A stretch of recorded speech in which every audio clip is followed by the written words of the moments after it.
Ang kwento ni Tomby. Ang kwentong ito ay hango sa totoong buhay. Mula ito sa isa nating tagapakinig. Karanasan ito ni Jeremiah. Walang eksaktong taon. Probinsya ng Capiz. Nang mga panahong yun, bakasyon. At halos sumisingaw ang init mula sa sementadong kalsada sa lungsod ng Iloilo. Nang mga panahong ito, tatlong magkakaibigan ang sabik na magpahinga mula sa hirap ng pagiging estudyante sa kolehiyo. Sila Jeremiah, Dodoy at Renan, pawang mga estudyante ng engineering sa isang universidad sa Iloilo at kasalukuyang nasa huling taon ng pag-aaral. Si Jeremiah, 20 taong gulang, pati puno ang pangangatawan. Medyo tahimik at seryoso sa klase. Apo ito ng isang kilalang albularyo sa baryo ng Iloilo, si Lola Binay. May kaunting kaalaman si Jeremiah sa mga bagay na may kinalaman sa kababalaghan. Ngunit madalas, itinatago niya ito sa mga kaibigan.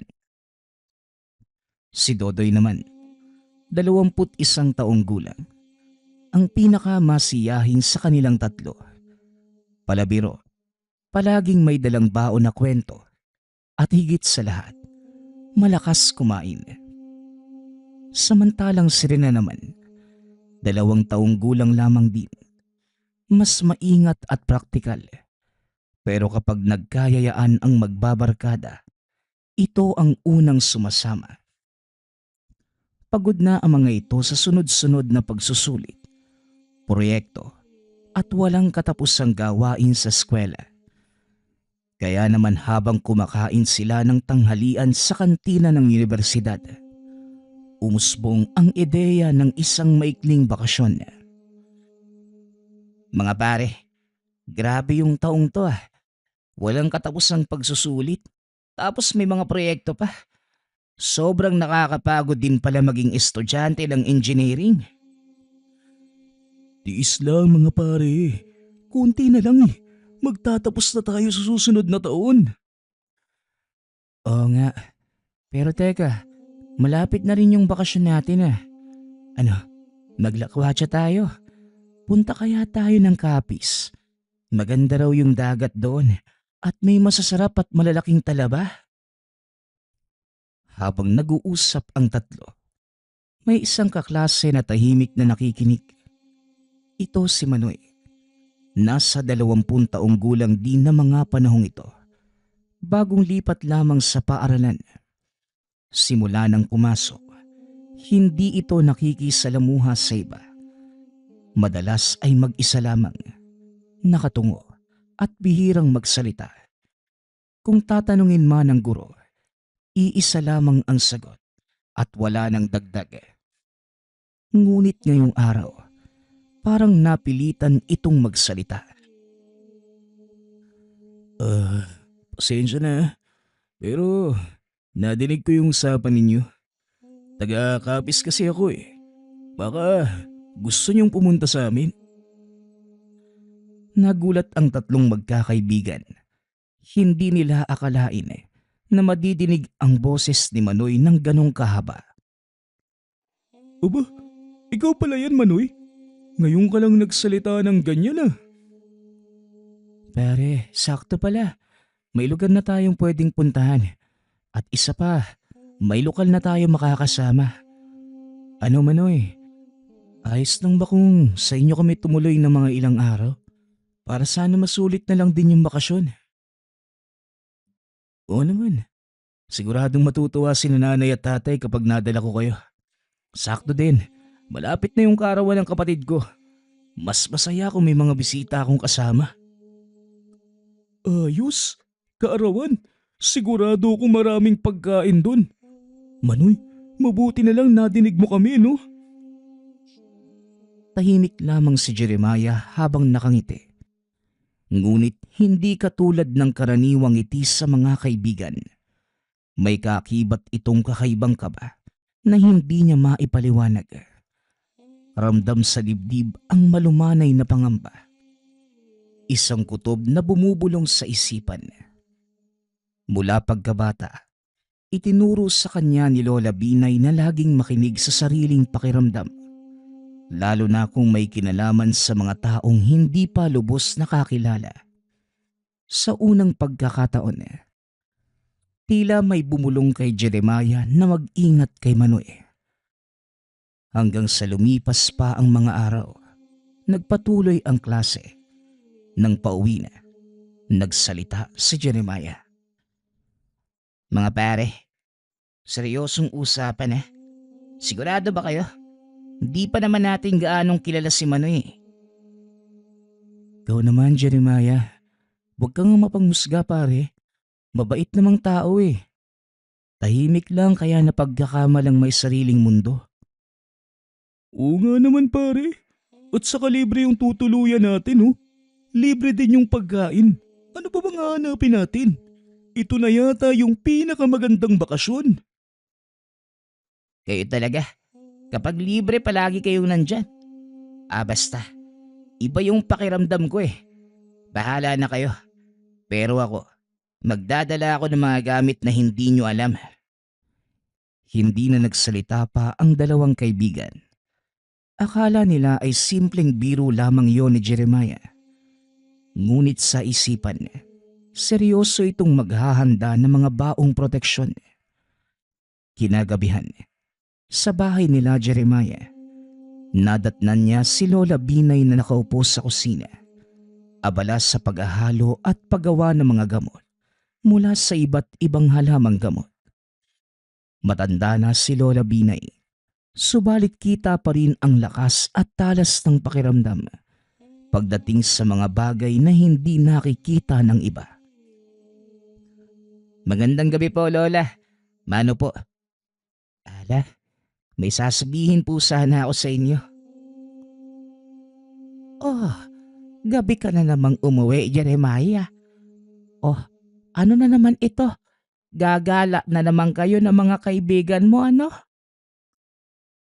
Opo sana, Lola Di pa nga po ako nagsasalita. Alam mo na kaagad yung sasabihin ko. Syempre naman, Apo. Kilala na kita. Wala kang maitatago sa akin. Pero bakit? Saan na naman ba kayo pupunta? May lakad lang po kami ng mga kaibigan ko. Sa Kapis po. Sa lugar nila Manoy. Kaklase po namin. Biglang natigilan si Lola Binay sa paghahalo ng mga halamang gamot. Tumigil sa paggalaw, tumango ng dahan-dahan at tumingin ng matalim sa Apo. Halatang may halong pag-aalala at pagtataka. Kapis, makinig ka sa akin, Jeremiah.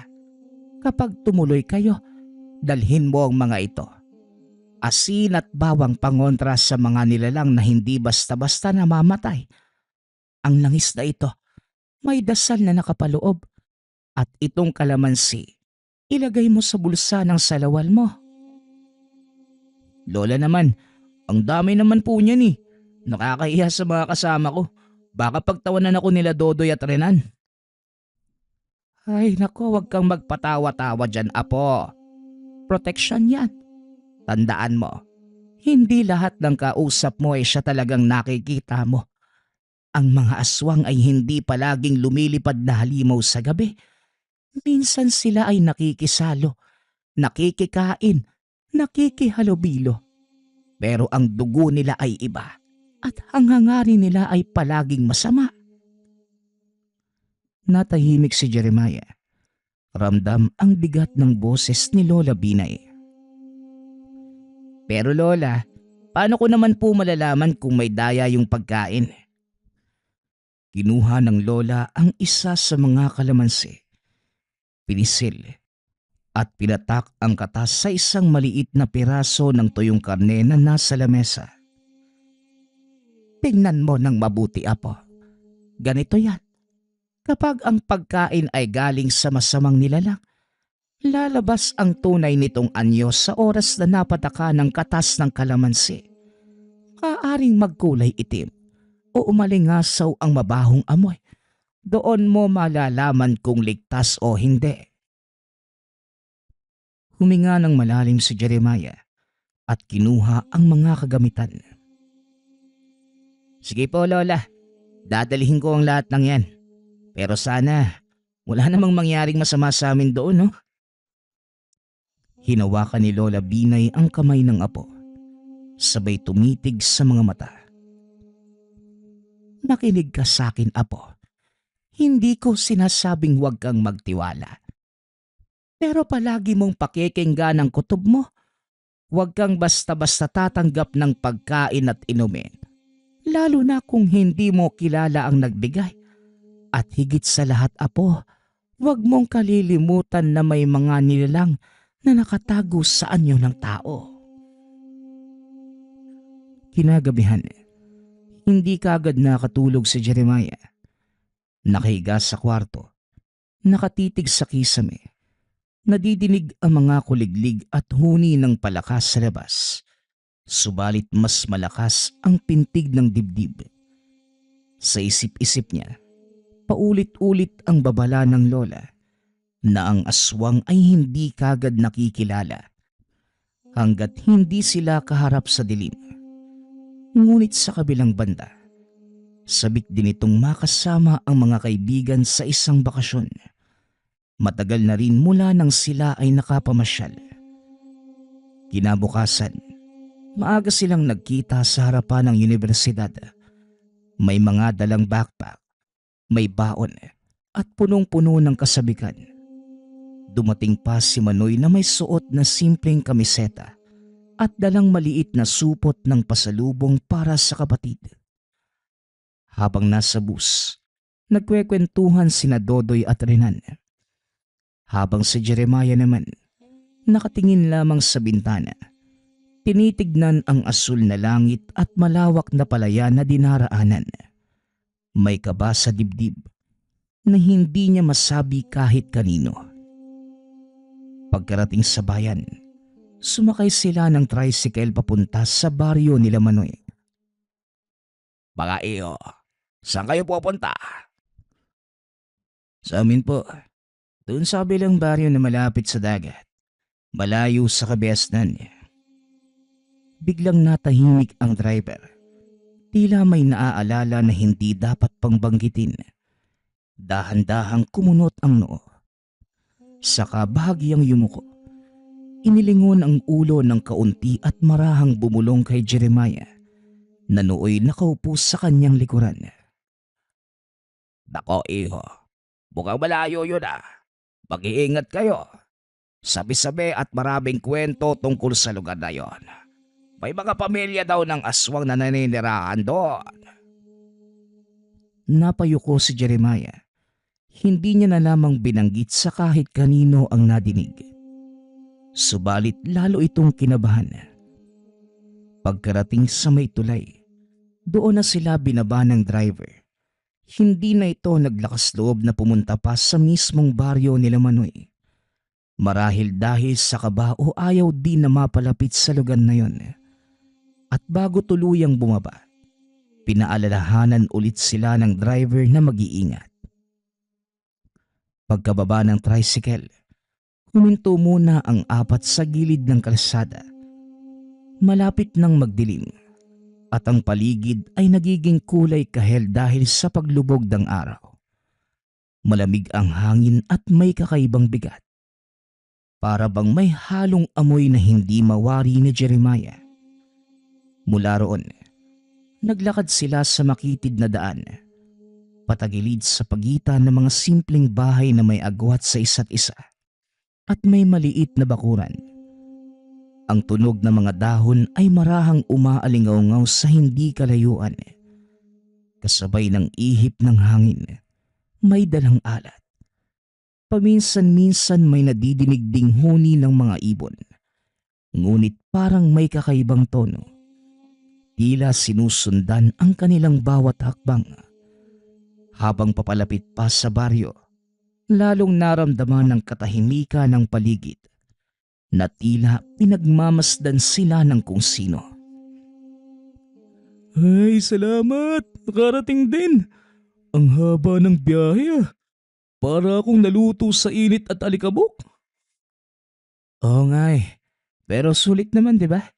Ang tahimik ng lugar. Para kang nasa ibang mundo. Tahimik lamang si Jeremiah. Ang mga mata ay palipat-lipat sa mga kawayan na nag-uumpugan sa hangin.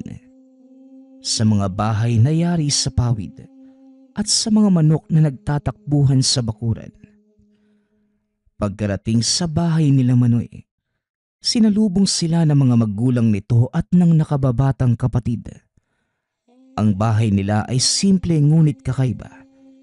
Isang kubong nakatayo malapit sa dalampasigan. Sa harap nito, naroon ang malawak na bakuran na may mga tanim na gulay at ilang hayop na nakatali. Sa likod ng bahay, direkta nang bumabagsak ang buhangin at ilang hakbang lamang. Aabutin na ang mga along humahampas sa tabing dagat. O anak, nandito na pala kayo. Pumasok na kayo ng mga kaibigan mo at nang makapagpahinga. Mukhang pagod na pagod kayo sa biyahe ah. Mga iho, huwag na kayong mahiya. Pumasok na kayo rito. Huwag kayong matakot. Hindi naman kami nangangain. Ay nako, si tatay talaga. Huwag niyo naman pong takutin yung mga kaibigan ko. Wika ni Manoy. Natawa naman si Tatay Torio. Subalit kapansin-pansin ang matalim nitong tingin kay Jeremiah na halos hindi nagsasalita. Pumasok sila ng bahay. Maliit lamang ngunit malinis. Ang mga gamit ay nakaayos ng mabuti. Sa dingding ay merong nakasabit na mga lumang lambat at kahoy na sagwan. Tanda ng pangingisda bilang kabuhayan ng pamilya. Habang sumasapit ang gabi, lalo nilang nadidinig ang hampas ng mga alon na tila nakikipag-usap sa pandinig. Bandang 7:00 ng gabi, naghain si Nanay Matet ng hapunan.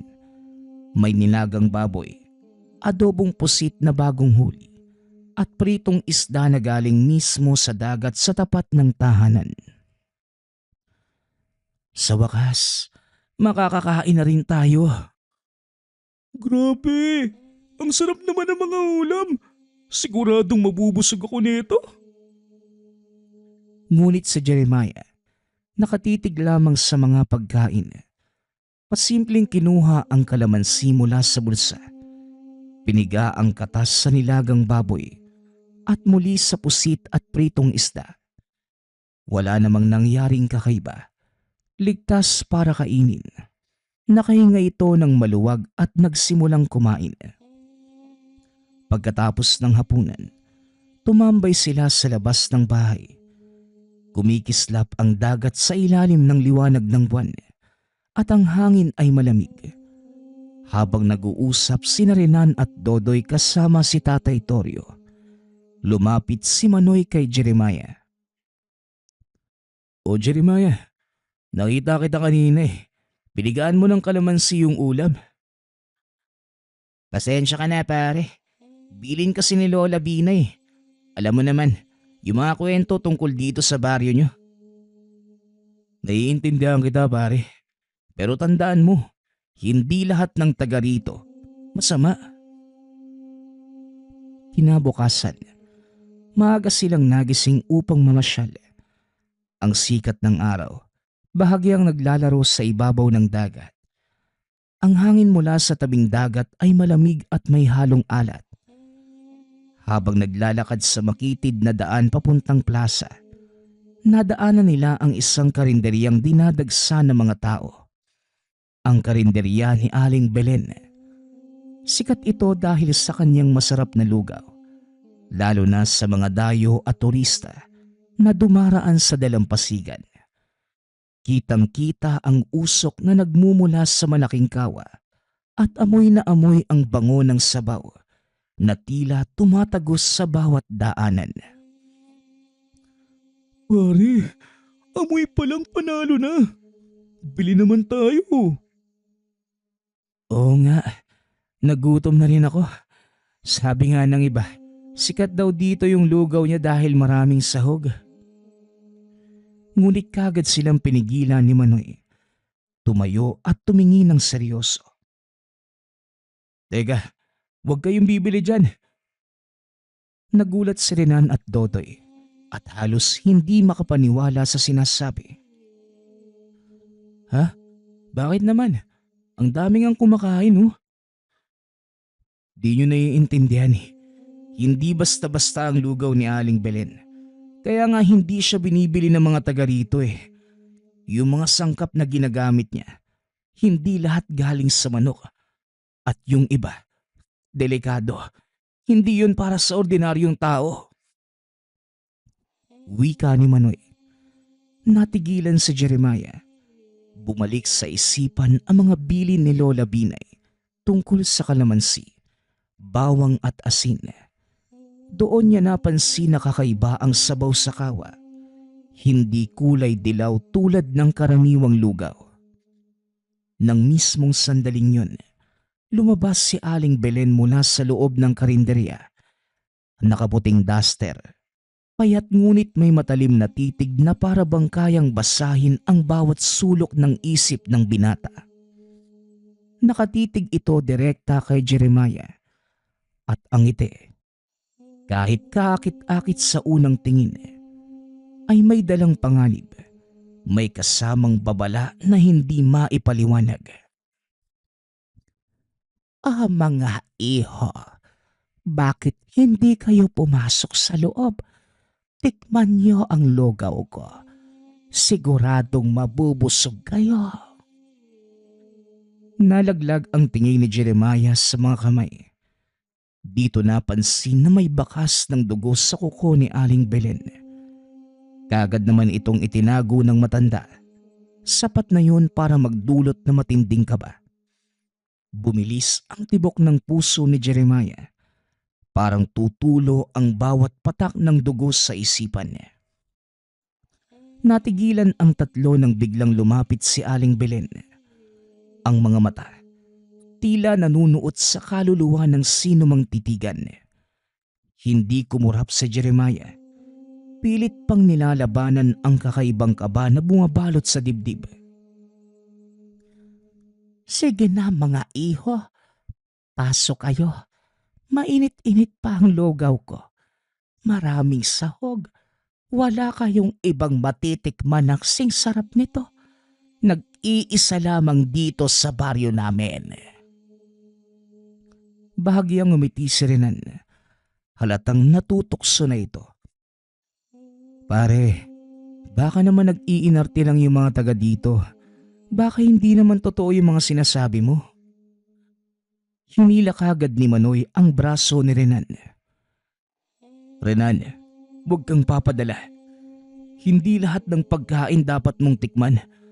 May dahilan kung bakit walang taga-baryo ang bumibili dito. Tahimik lamang si Dodoy.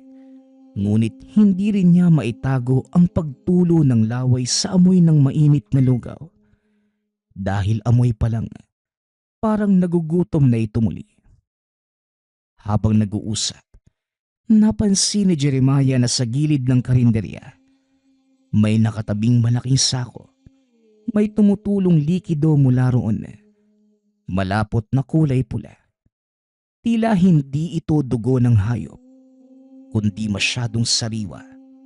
Parang dugo ng tao. Kagad niyang hinila si Manoy at tinuro ito ng pasimpleng senyas. Nakita din ito ni Manoy. Kagad silang nagpalit ng tingin. Sabay nagkibit balikat na parang sinasabi na tama ang kanilang hinala.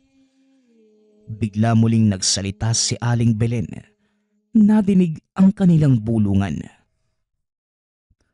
Mga iho, huwag kayong mag-alala. Malinis at ligtas ang mga niluluto ko. Lalong tumindig ang balahibo ni Jeremiah. Hindi ito nagsalita. Bagkus ay hinila na lamang si Renan at Dodoy palayo. Kailangan na nating umalis. Baka kung ano pang mangyari dito. Naglakad sila ng mabilis palayo sa karinderya. Ngunit bago tuluyang makalayo, muling sumilip si Jeremiah. Nakita niya na may dalawang lalaki, mga estranghero din, ang pumasok sa karinderya at kagad umupo. Kitang-kita niya kung paanong buong pananabik silang pinagsilbihan ni Aling Belen ng kakaibang lugaw. Habang naglalakad, pabalik-balik sa tabing dagat, hindi na nakapigil si Renan. Pare, baka naman nagkakamali lang tayo. Kung totoo yung sinasabi nyo, bakit ang daming kumakain doon? Wala namang nangyayari sa kanila, di ba? Huminto si Manoy. Tumitig sa kanila ng seryoso. Renan, hindi mo lang alam, marami na yung nawala rito. Mga turista, mga dayo. At madalas, sila yung huling nakikitang kumakain sa karinderya ni Aling Belen. Hindi na sila nakauwi. Natahimik si Dodoy. Sa unang pagkakataon, nawala ang gana. Ang tiyan na kanina'y kumakalam, ngayoy tila ng lamig. Samantalang si Jeremiah naman, muling nakaramdam ng bigat sa dibdib.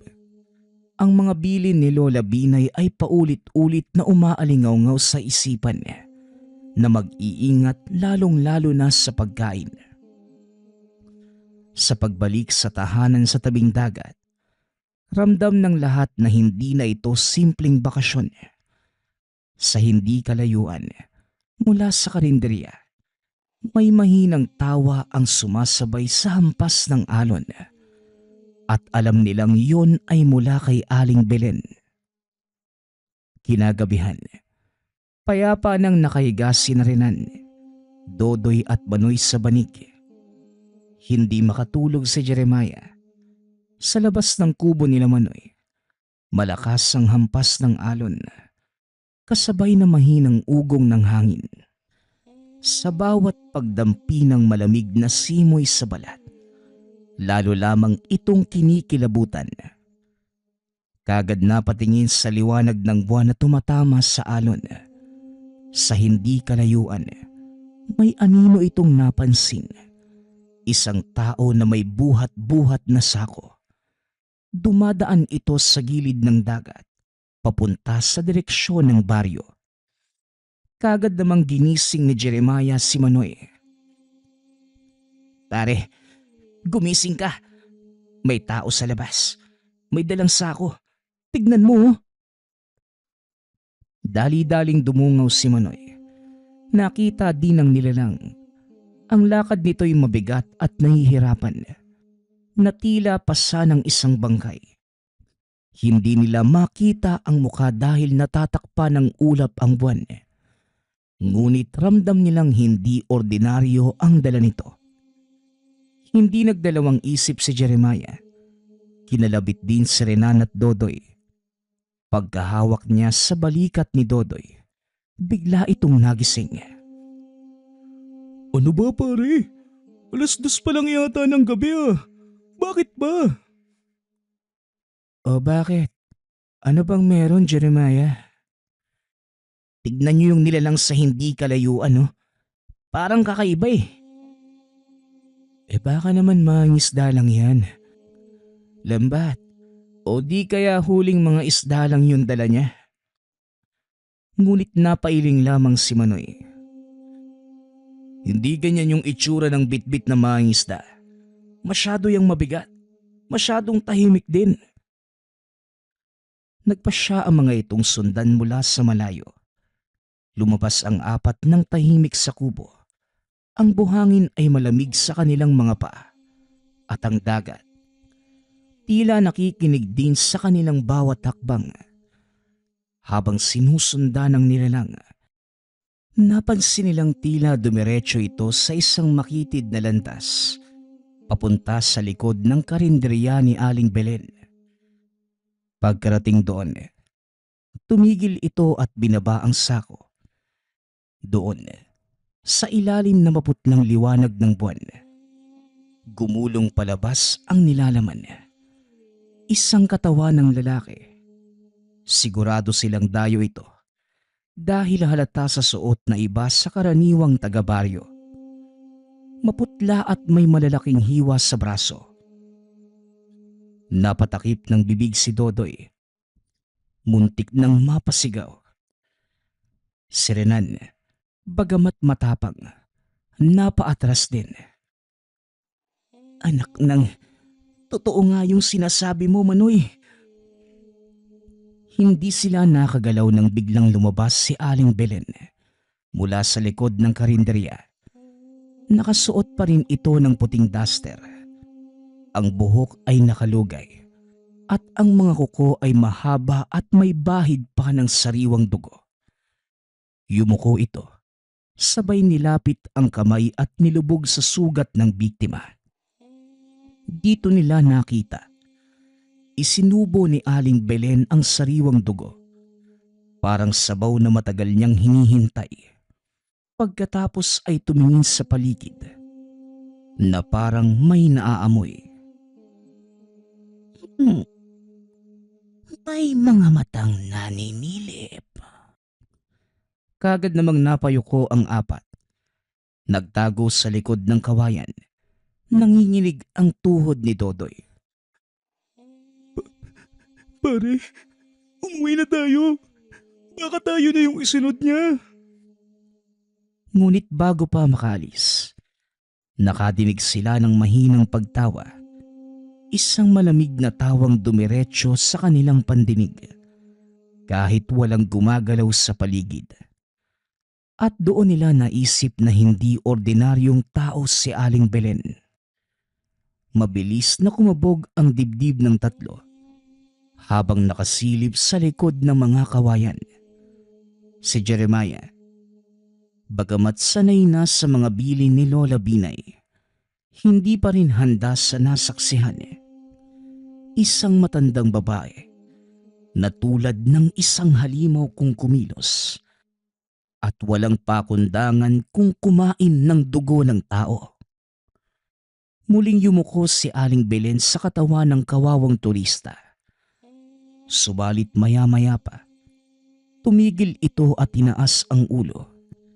Sinisinghot ang hangin at nakangiti ng nakakaloko. Alam ko na may mga buhay talaga na malapit. Sariwa at matamis sa pang-amoy. Bigla itong lumingon sa direksyon ng pinagtataguan nila Jeremiah. Nagdilim ang paligid kahit maliwanag pa ang buwan. Tila tinakpa ng alapaap ang kalangitan. Pare, alam niyang nandito tayo. Hinila sila ni Manoy. Dahan-dahang umatras. Sinusubukang hindi lumika ng ingay. Ngunit sa isang maling hakbang ni Dodoy, lumagutok ang tuyong kawayan sa ilalim ng paa. Tumigil si Aling Belen sa ginagawa. Tumawa ito ng malakas at mahaba. May mga bisita pala ako.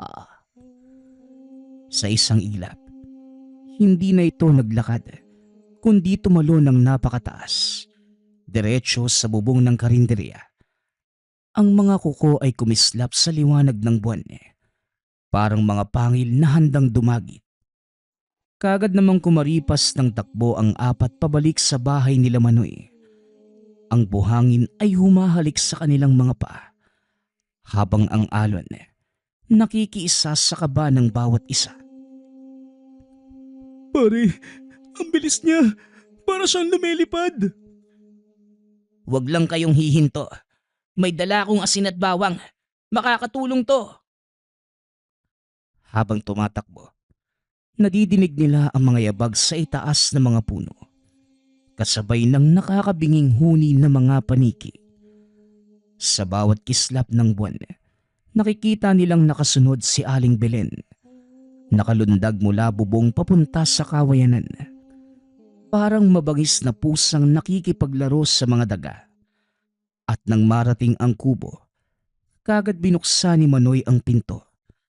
Pumasok silang lahat, hinihingal, at kagad itong isinara. Habang si Jeremiah naman, ibinuhos ang asin sa mga bintana at pintuan. Makalipas ang ilang sandali, nadinig nila ang tunog ng kuko na kumikiskis sa bubong. Kasunod ang boses ni Aling Belen. Hindi kayo makakatakas. Naaamoy ko pa rin ang inyong mga dugo. Nagtago sila sa dilim habang nanginginig si Dodoy. Ano ba naman itong nangyayari sa atin? Paano na tayo? Ayoko bang mamatay? Magtiwala lang kayo. Hindi niya kayang pumasok dito ng basta-basta. Kung meron tayong asin at bawang. Pero hindi ibig sabihin ito, ligtas na tayo. Hahanap siya ng ibang paraan para lang makuha tayo. Sa labas, tumigil ang tinig ni Aling Belen. Tahimik ang lahat. Ang tanging madidinig ay ang hampas ng alon sa dalampasigan. Subalit alam nilang apat na hindi pa tapos ang gabi. Sa kabila ng katahimikan, ramdam nilang hindi pa rin umaalis si Aling Belen. Para bang nakadikit ang kanyang presensya sa mismong hangin at mumabalot sa bawat sulok ng kubo. Si Dodoy, nanginginig at pawis na pawis, nakasiksik na lamang sa dingding. Mga pare, hindi ko na kaya. Para na akong mababaliw. Yung amoy, parang patay na daga na pumapasok sa ilong ko. Hinawakan siya ni Jeremiah sa balikat. Labanan mo, Dodoy. Huwag kang magpapadala. Biglang umalingaw-ngaw ang tinig ni Aling Belen. Hindi mula sa labas, kundi mula sa loob ng kanilang mga isipan. Malamig na parang dumudulas sa kanilang tenga. Dodoy, halika. Gutom ka, hindi ba? May mainit akong lugaw para sa'yo. Masarap. Malinamnam. Tikman mo na. Napapitlag si Dodoy. Halos tumayo. Mabilis itong pinigilan ni Renan. Hoy Dodoy, huwag kang lalabas. Nanilinig mo lang yan sa isipan mo. Ngunit hindi pa natapos doon. Ang tinig naman ay bumaling kay Renan. Renan, ikaw naman. Naaalala mo ba ang tatay mo? Sakitin, naghihirap. Pero kung sasama ka sa akin, mapapagaling mo siya. Lahat ng yaman, lahat ng lakas, makukuha mo. Napalunok si Renan. Para bang may parte ng isip na gustong maniwala. Sapagkat kagad na pinikit ang mga mata at tinakpa ng tenga. Hindi to totoo. Tumigil ka na. Habang si Jeremiah naman, ramdam ang bigat ng boses sa paligid. Kinuha ang maliit na bote ng langis mula sa bag. Dinampot din ang bawang at asin. Manoy, tulungan mo ko. Ilagay natin to sa sulok ng bahay. Kailangan nating palakasin ang proteksyon. Pagkasabay nilang nilagyan ng asin ang mga bintana. Ipinatong ang bawang sa bawat sulok. Pagkatapos, binuksan ni Jeremiah ang bote ng langis. Ipinatak sa sahig. Paikot na parang guhit na bilog. Pagkatapos niyang gawin yun, biglang umalingaw-ngaw ang isang napakalakas na sigaw mula sa labas. Isang sigaw na puno ng galit at pagkagutom. Mga hangal, hindi niyo ko matatakasan.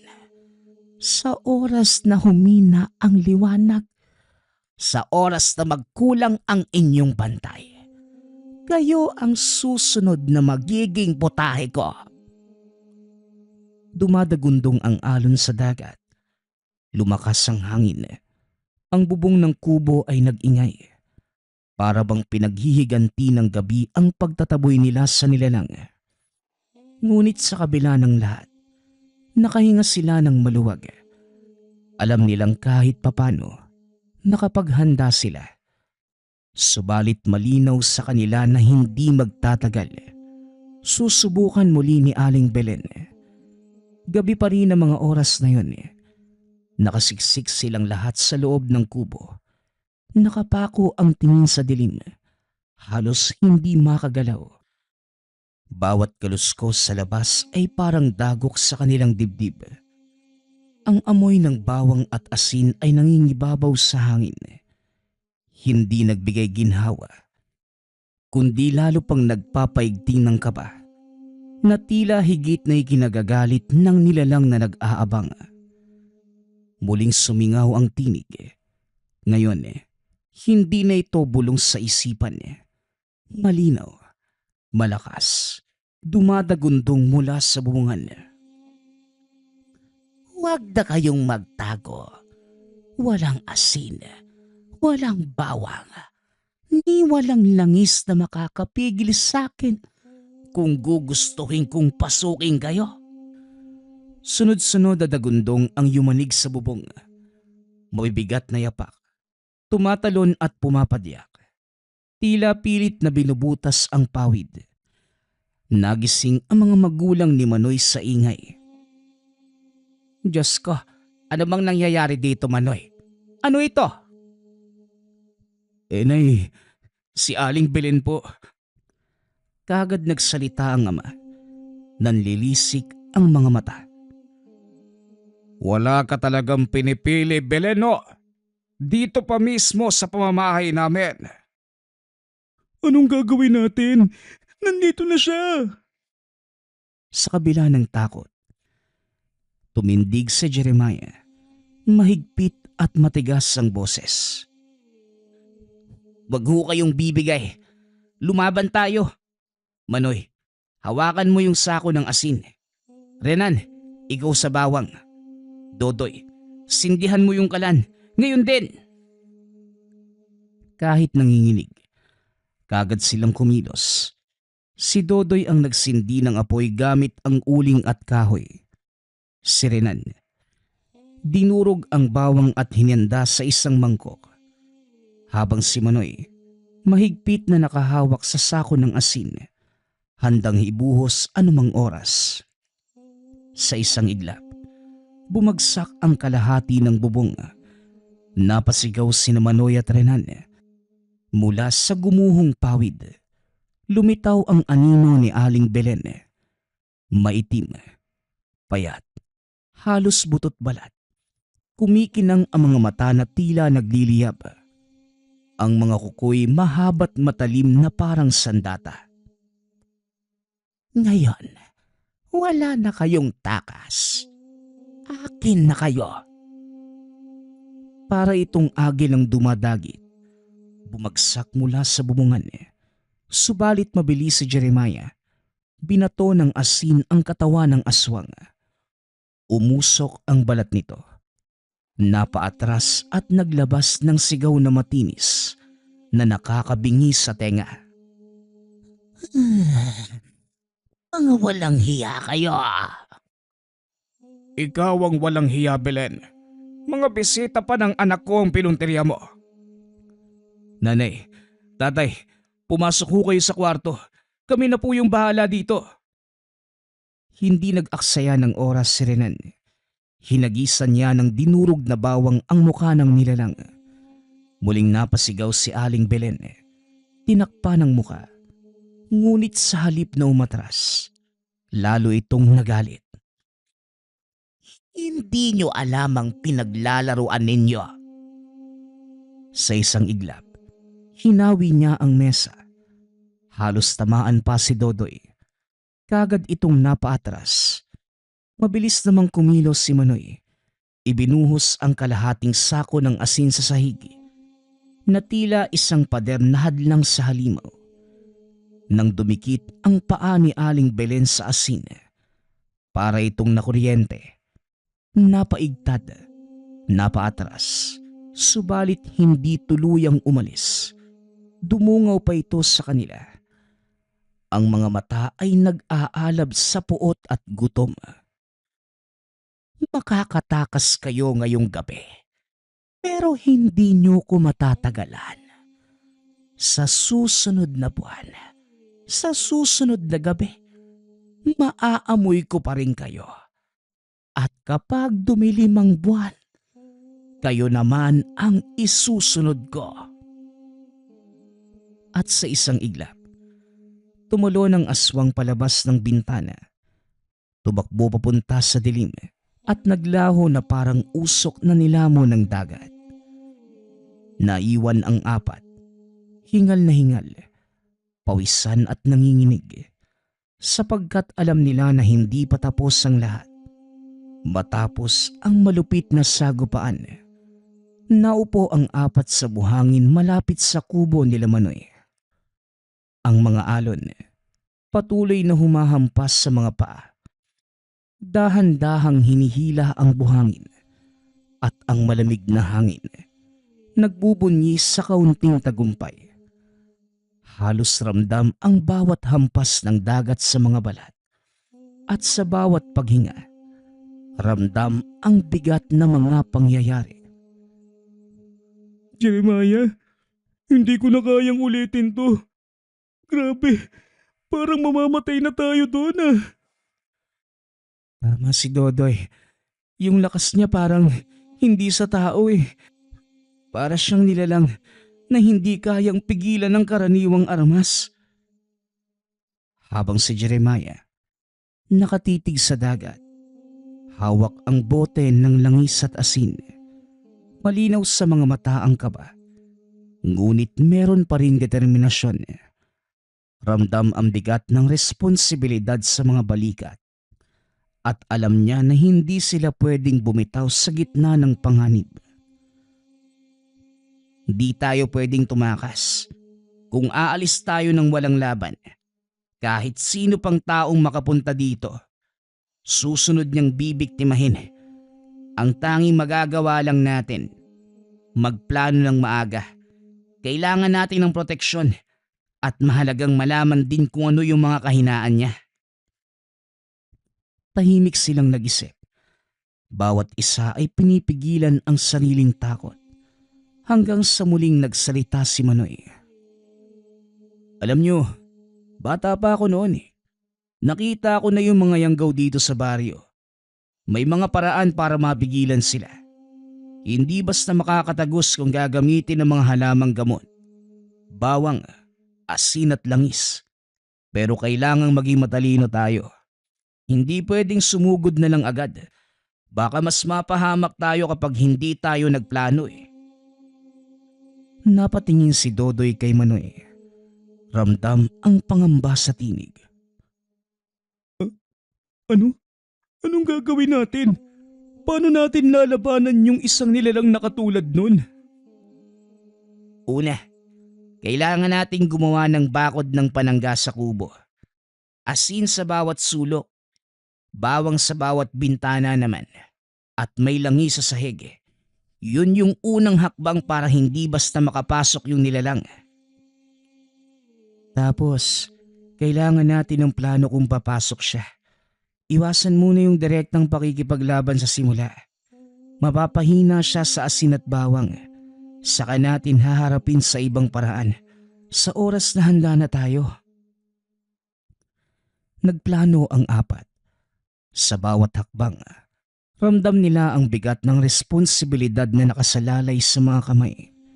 Hindi na lamang ito simpleng bakasyon.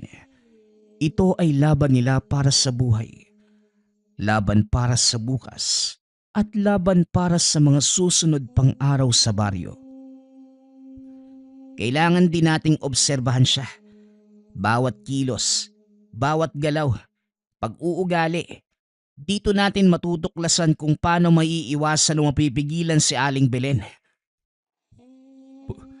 Pare, sana naman hindi tayo mamatay dito ha. Bagaman sa kabila ng takot, may maliwanag na katotohanan. Nagkakaisa sila. Sa unang pagkakataon, ramdam nilang hindi lang basta takot ang bumabalot sa bawat isa. May lakas din. Lakas ng loob, determinasyon at tiwala sa isa't isa. Alam ko na, sa bukang liwayway, sisimulan natin ang susunod na hakbang. At sa oras na handa na tayo, hihimayin natin ang lihim niya at tatalunin natin siya. Wika ni Manoy. Sa malayong karinderya, naramdaman ni Aling Belen ang kislap ng liwanag mula sa baybayin. Alam niyang may nagbabantay sa kanya, may nagmamasid sa dilim. At ng gabing yun, nagpa siya itong maghintay. Tahimik at maingat. Ang apat na magkakaibigan, nakatayo sa gilid ng kubo. Bawat isa ay may hawak na armas sa kanilang sariling paraan. May asin, bawang, langis at maliit na kahoy na pangdepensa. Ito na ang oras. Kailangan natin maging matalino at mabilis. Hindi lang lakas ang labanan dito. Kailangan din natin ng utak at puso. Handa na ako. Basta magkakasama tayo. Kaya natin to. Bigla nilang naramdaman ang malamig na simoy ng hangin. Sa isang iglap, lumitaw sa tabing dagat si Aling Belen. Ang mga kuko ay kumikislap sa liwanag ng buwan. Ang mga mata, nagdiliyab sa galit at gutom. Hindi nyo maiiwasan ang kamatayang dala ko. Tumalon si Aling Belen. Mabilis na parang kidlat. Ngunit handa ang apat sa mga mangyayari. Si Jeremiah ang unang kumilos. Ibinuhos ang asin sa harapan ng mga oras na lumapit ang nilalang. Napahinto si Aling Belen at tila nasunog ang balat. Renan, itapon mo na yung bawang sa mukha niya. Kagad namang pinato ni Renan ang dinurog na bawang. Napatigil si Aling Belen. Napasigaw. Ngunit muli ding umatras at nagpakawala ng matalim na huni na para bang nagdudulot ng lamig sa buong paligid. Si Manoy, matapang, humakbang sa gilid at hinagis ang langis sa buhangin sa direksyon ng nilalang. Tila dinala ng hangin ang amoy ng bawang at asin at napalayo si Aling Belen ng kaunti. Ngayon, sama-sama tayo. Huwag tayong maghihiwalay. Tumutok sila sa bawat hakbang niya. Gamit ang kombinasyon ng asin, bawang at langis. Sa bawat pagtama ng asin, napapahina si Aling Belen. At sa bawat patak ng langis na sinunda ng apoy mula sa maliit na kahoy, lalo itong natatakot at napigilan. At sa huling sandali, sumigaw si Jeremiah. Hindi ka na makakatakas, Aling Belen. Sa gabing ito, ikaw ang matatapos. Mula sa pinagsama-samang lakas, napaatras si Aling Belen. Sumiklab at sa huli, napilitang umatras palayo sa apat. Ang bawat hakbang ay sinusundan ng kombinasyon ng asin, bawang at apoy. Sa wakas, nakahinga ng maluwag ang magkakaibigan nang mawala si Aling Belen sa dilim ng dagat. At nadinig na lamang nila ang huling ungol ng galit na unti-unting humihina. Hindi ako makapaniwala. Nagawa natin. Oo nga, sabay-sabay tayo. Kung hindi tayo nagkaisa at nagtulungan, hindi natin siya matatalo. Ngayon alam niyo na, hindi lahat ng lihim ng baryo dapat binabaliwala. Pero kung merong pagkakaisa, kahit ang pinakamalupit pang halimaw mapipigilan natin. Si Jeremiah huminga ng malalim. Habang nakatitig sa dagat, ramdam niya ang lamig ng hangin. Ramdam din ang liwanag ng tagumpay. Tama nga si Lola Binay. Kailangan lang makinig palagi sa kutob, sapagkat yun yung unang babala ng ating damdamin. At higit sa lahat, kailangan din ng tapang at ng pagkakaibigang magtutulak sa atin na manatiling buo hanggang sa huli. Sa tabing dagat, habang unti-unting sumisikat ang araw, nagpasya ang mga itong manatili pa sa baryo upang magpagaling, magpahinga at magnilay sa lahat ng pinagdaraanan. Ang mga hampas ng alon, tila paalala na ang kanilang sinapit hindi basta bakasyon lamang. Ito ay naging isang mahigpit na laban sa pagitan ng buhay at kamatayan. At ngayon, sa kabila ng sugat at takot, hawak nila ang isang katotohanan. Sila ay nagtagumpay. Ang mga alon, patuloy na humahampas sa buhangin. Tila musika ng kalikasan na nagbubunyi sa kanilang katapangan. At sa dalampasigan, tahimik silang nagmasid sa unti-unting pagsilang ng liwanag. Isang panibagong simula, isang panibagong pag-asa na kanilang naging gabay sa mga susunod na hakbang. Nagpapasalamat nga pala ako sa lahat ng sumusuporta sa ating channel. Nawa ay patuloy niyong suportahan at pakinggan ang ating mga kwento. Hanggang sa muling pakikinig. Paalam.